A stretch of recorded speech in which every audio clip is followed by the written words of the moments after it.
Hello, all you folks out there in YouTube land. We've been seeing an overwhelming amount of crap out there lately, and we've all been working for weeks getting it all parsed and research in some semblance of order to bring you just this video. If I look a bit different, it's because I am. We'll be experimenting with some new looks over the next few videos, and depending on the response, making a few changes in our art workflow. We got some new assets over the holidays, and as it stands, we can get a bit closer to what we really look like out there in the world.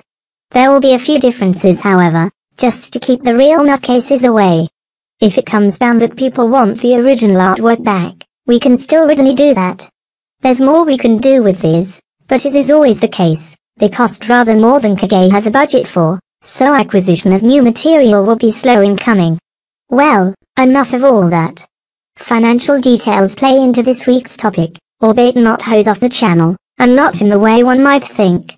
If you've been even remotely awake in the last 10 years or so, you'll know about all manner advancement in medical science, which only really started to gain traction in the last century or so. Preventative care has been a major boon in the last several decades, but the seeds of it were started in the winter camps of the American War for Independence. At that point, hunger and disease, especially malaria and smallpox, killed more people than enemy fire, and a wound in combat ended in amputation as often as not. Wintering camps were hotbeds of disease agents, often brought in by camp followers or new recruits. At some point, no level of hygiene or nutrition would stop some disease or another ripping through the population. Entire armies could be lost this way. Even in the major cities, the same things could happen, and often did. Smallpox alone claimed at least 10% of children born in their first year, and some years infant mortality rates could exceed half across the spectrum of various diseases. At that point in human history, no one knew anything about viruses or bacteria, but more clever individuals noticed that people with milkmaids that had already suffered from cowpox never seemed to contract the much more lethal chickenpox. At Valley Forge, amidst a smallpox outbreak, doctors scratched smallpox into the skin of a group of healthy soldiers, who then contracted a smaller-scale case of the disease, and eventually recovered completely. Over the next century, the technique would be refined somewhat, until the early part of the 20th century. At that time, large-scale improvements in medical technology and technique resulted in a veritable explosion of medicines to combat all manner of illness, including antibiotics and preventative measures like pasteurization and sterilization of both surgical spaces and equipment. Rates of infection in hospitalization plummeted to near modern levels. The last thing to be conquered were viruses, slowly over a period of decades. Measles, smallpox, polio and a host of others were nearly wiped out as a result of vaccines developed during the 20th century. Common childhood diseases that killed, maimed and crippled many became a thing of the past. No longer did we live in fear that a virus would decimate a community over the course of days or weeks. In recent years, this outlook has changed somewhat. A paper published in the British medical journal The Lancet by one Andrew Wakefield connected the then extant measles, mumps and rubella vaccine to irritable bowel syndrome, or IBS, and autism. Failure to replicate his results called Mr. Wakefield's methodology into question, as were his financial interests at the time. His sample sizes of 12 were determined to be far too small, illegally obtained, and reached conclusions that were questionable at best. He had also filed a patent for a new MMR vaccine in the time period immediately preceding the publication of his paper. He had received hundreds of thousands of pounds from a pack of lawyers to show that existing vaccines were creating harm. This was the start of the anti-vaccination movement, and a worldwide nightmare. Illnesses long thought to be a thing of the past are making a comeback as more and more parents refuse to allow their children to get vaccines that would spare them the agony of things like polio and whooping cough. Many of them kill. The more people that get the vaccines, the less likely that any unvaccinated individual will contract it. This is commonly referred to as herd immunity, but I'm not sure that's a particularly good name for it.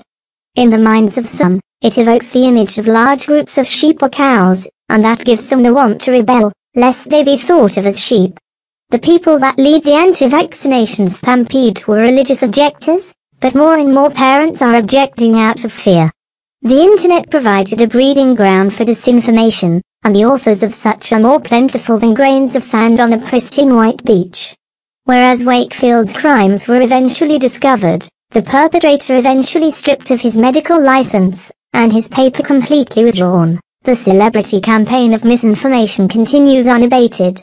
The efficacy of vaccinations should be obvious to all but the most dedicated anti-vaccination proponent. Once a dedicated campaign had begun to get everyone inoculated against these diseases got underway, the rate of infection dropped to nearly nothing. The mechanics of vaccination are rather simple. A killed or weakened version of the virus is injected into the muscle tissue of the subject, and the body's immune system then attacks it, giving it the template with which to eliminate any future instances of exposure. Put simply, an immune response is triggered by the killed or weakened viruses, and when stronger wilder versions come along, the immune system has already learned what to do with them, and they are stopped cold long before the organism can show symptoms or infect anyone else. There are some viruses that remain relatively static over time, and others, like rhinoviruses and influenza, that have several strains that adapt to existing vaccination schema, and must be renewed every year. It also helps to have boosters of existing vaccines so as to make sure the immune system gets enough practice. So why do people refuse these life-saving preventatives? The expansion of the definition of autism resulted in an explosion of diagnoses a few years back, and much of that was recently connected to vaccines, rather than look for alternative explanations. There are a million other possible causes, and the general public has been fed just a few, through the miracle of the World Wide Web. Many of those have been spread by conspiracy theorists and the purveyors of alternative medicine, in the name of profit for the hucksters involved, and not the consumer or the believer, taken in by these things. In a discussion Kage recently had with another true believer, one of those creatures was found, and then torn to shreds. Personal anecdotes are all well and good, but in the academic arena, they are essentially worthless unless you have a large sample all saying the same things. His experiences are horrific, and we here don't intend to belittle them or call him out for them, but alone there's just not evidence. Large-scale controlled studies are called for to confirm or refute his conclusions.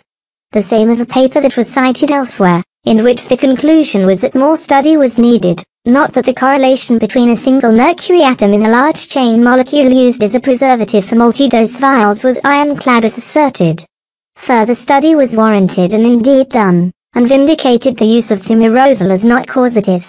The correlation was established in children less than 2 months old, and at week. Record reviews were done, and the correlation subsequently dismissed. The person that did that study had already returned to his home nation and accepted regular employment in industry by that time, and some declared it a payoff for supporting the existing infrastructure. People, we don't pay anyone to not do things. If someone paid the construction crew to not direct a building, then where would we be? You laugh at the sheer stupidity of such a thing, but it's the same thing.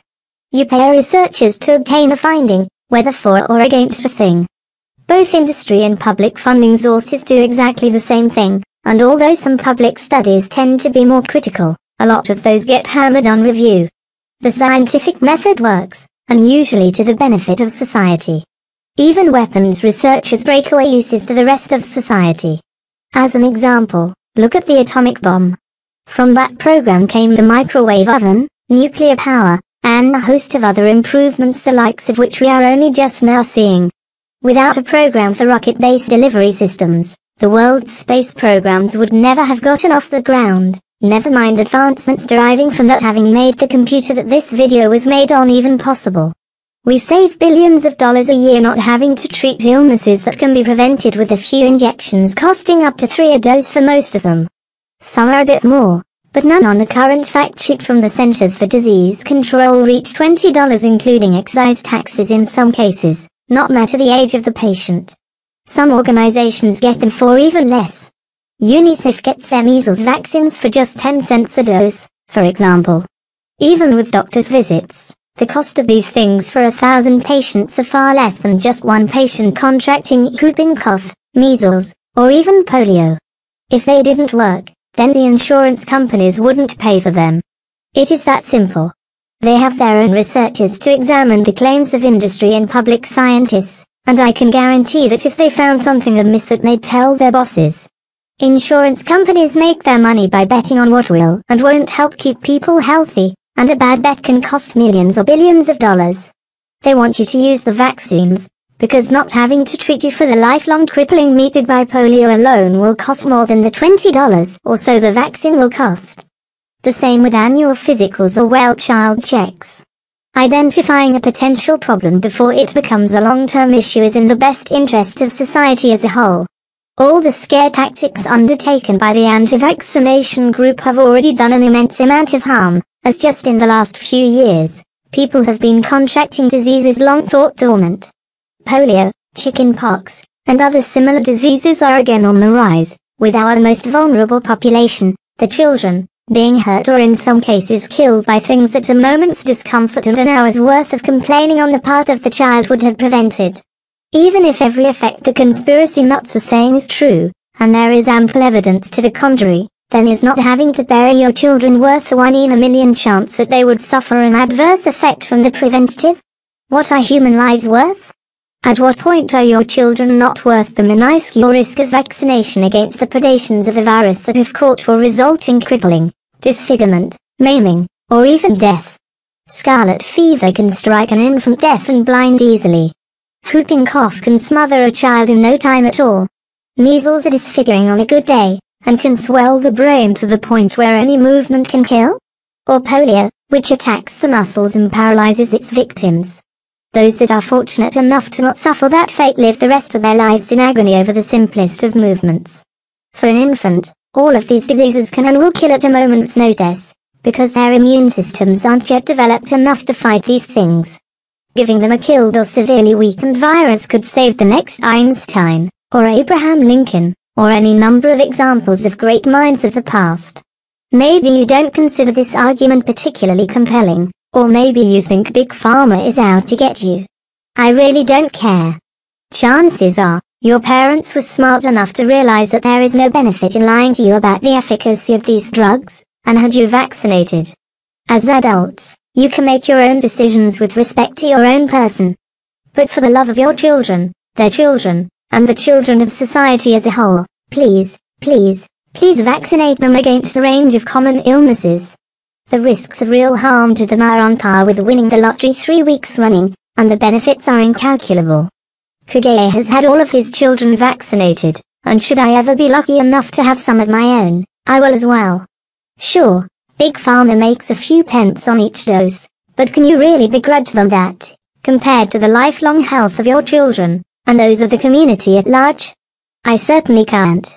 There is a lot of disinformation out there, but in the end, it does all come down to money.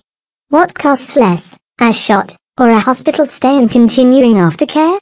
That's the logic the insurance companies use, and it's the logic that eventually wins. Until it can be conclusively proven that these things are actively causing harm, then they will follow it worldwide. Even if you don't trust the system in the United States, how many more countries in the Western world with even more stringent standards use the same data and come up with the same conclusions? Everyone, or at least near enough.